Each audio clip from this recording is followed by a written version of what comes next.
It's your boy Big Baby. Support sporting icons for latest boxing news. Cheeseburger. Right, so article in the description box where Anthony Joshua, of course, he was over there in America to do the press conference and do the promotional tour of him versus Big Baby Jarrell Miller for June the 1st at Madison Square Garden. Anyway, he was at some American show, I'm presuming like a radio show, podcast, I don't know, called Breakfast Club. I think that's what it said. And anyway, this is what Anthony Joshua has said. This is a power move fighting in the US, as well as a passionate move for the love of the sport. Tyson Fury and Deontay Wilder were talking about blacklisting me. They don't really want me to be leading the pack in terms of negotiations, which is weird to me because there's enough for everybody to eat. Once I get Big Baby out of the way, I can look directly at Luis Ortiz. That's the next guy I feel I'll fight once I've broken the US market. Anthony Joshua's statement. So, for a lot of people who are saying that Luis Ortiz is the boogeyman and Anthony Joshua should fight Luis Ortiz, Dillian White should fight everybody should fight Luis Ortiz. Why do they say that? Well, it comes from the Wilder fans who were previously saying that Luis Ortiz is old, Luis Ortiz is overrated, he's never beaten anybody, he's a PED cheat and everything. Suddenly Wilder fights him, gets help from the referee and the medical team, of course, because obviously they helped him out, but when Luis Ortiz got hurt, they didn't help Luis Ortiz out. Bit weird, that one, isn't it? But either way, Wilder gets the win. And suddenly, Luis Ortiz is a big bad boogeyman, right? And listen, it is what it is. So he's saying that he is looking directly at Luis Ortiz. Now, again, you could probably argue, well, what is it that Luis Ortiz has done to deserve a shot with Anthony Joshua? You could argue that one. As only 2 fights ago, he did lose. Since then, he did beat a Travis Kaufman, who's a gatekeeper. He's not a journeyman, but he's a gatekeeper, and he ran for the entire fight. And it went into the very final round before Luis Ortiz managed to stop him. Listen, he did drop him multiple times in the fight as well.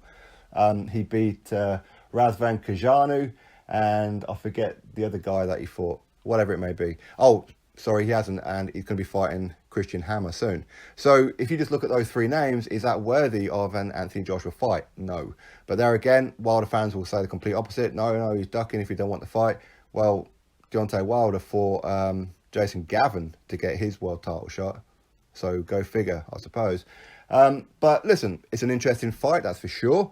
But again, Luis Ortiz is only an option for him because either Deontay Wilder and Tyson Fury are going to be going down their own path. Okay, so he's going to say, okay, so who's next? Luis Ortiz. And it's unusual for Anthony Joshua to overlook his next opponent. He doesn't talk about future opponents. He always only talks about the now. Who's he fighting now? That's what he has historically always done. So it's unusual for him to be mentioning other names. Quite clearly, he's overlooking Big Baby Jarrell Miller. But as he said here, it's a power move to be fighting in the US.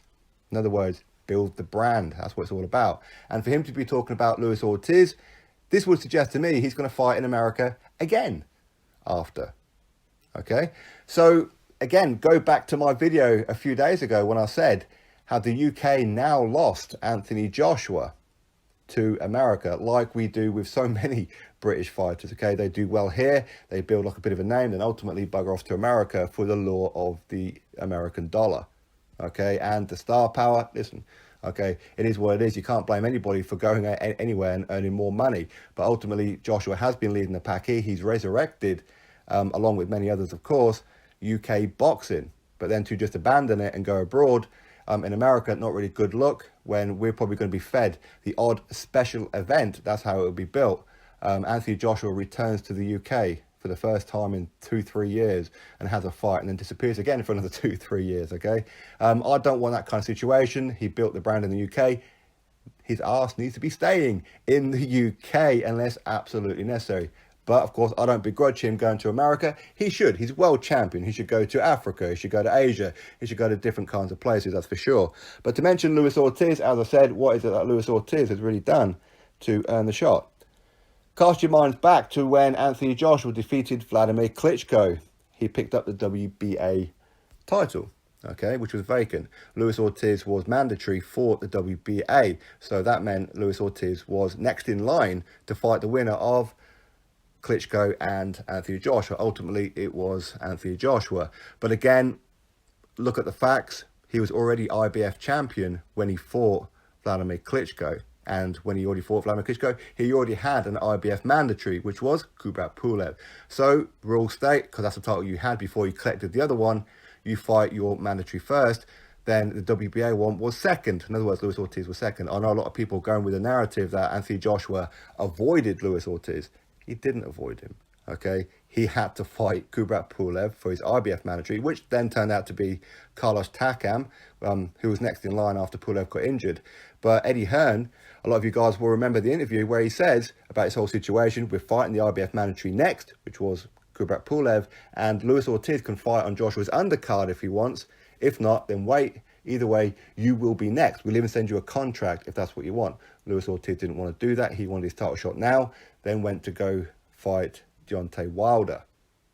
Failed the PED test because he didn't put his high blood pressure. I'll say it again. He didn't put his high blood pressure medication on the form, so ultimately failed the PED test. But didn't get stripped of his ranking in the WBC. But the WBA did. They removed him, which, in my opinion, was the wrong decision. So, no, Anthony Joshua did not avoid him. Again, talk about when Luis Ortiz was with Matchroom as well for those two fights. Dave Allen and Malik Scott. Luis Ortiz struggled in both of those fights. Nearly went the distance with Dave Allen, who'd only had 10 fights at that time. Went the distance with Malik Scott, who previously got sparked out by Derek Chisora and took a dive against Deontay Wilder when Wilder hit one of the gloves and he went down like he'd been hit in the head by a bat.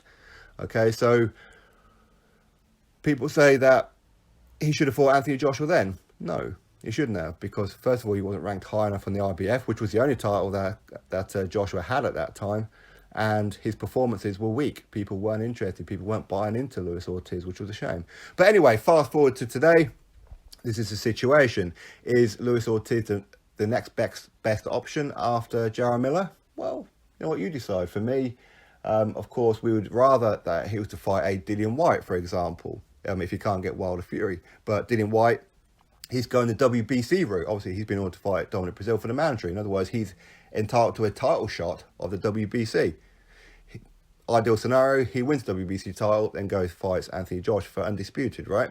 So Dillian Whyte's taken a different path. So who else is there really? Luis Ortiz, again, you could argue that, well, he's getting old now and, he hasn't earned the shot.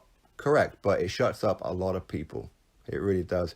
Personally, I think that Joshua should go fight a Fujimoto in Japan. Again, traveling the world and mega money for fighting Fujimoto as well. Or Zili Zhang over in China. You could do that. Or a Tom Schwartz from Germany as well. Maybe go fight in Germany.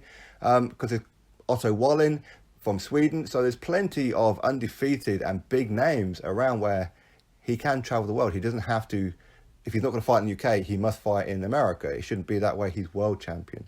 But anyway, that's the news. I think I waffled on a bit there, didn't I? So anyway, go give the article a read for yourself, where Anthony Joshua is quite keen on fighting Luis Ortiz. It is strange that he pointed out his name above all others. Again, with the assumption that Deontay Wilder and Tyson Fury is going to fight out, or not going to be fighting Anthony Joshua next. But again, this does indicate that Anthony Joshua looks like he's looking at his future as being predominantly in America, which is going to annoy a lot of people because, as I said, too many people from the UK ultimately end up moving to America, which if you're in America, which is great news, right? Because Anthony Joshua is proving to be a very big hit in America. We can see that his face is up on the damn billboards around Madison Square Garden. He's on the Breakfast Club. He's on plenty of shows around doing the US circuit. He's going to basketball games. His name's being shouted out, and Conan O'Brien and plenty of other ones, Max Kellerman show, whatever it is.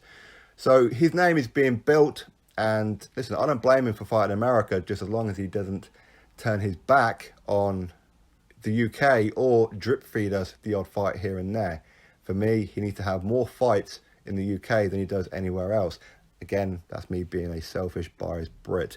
Anyway, you drop your thoughts below about all this, with Anthony Joshua mentioning the name Luis Ortiz. Drop your thoughts below, click thumbs up, and of course subscribe. Catch you all on the next video.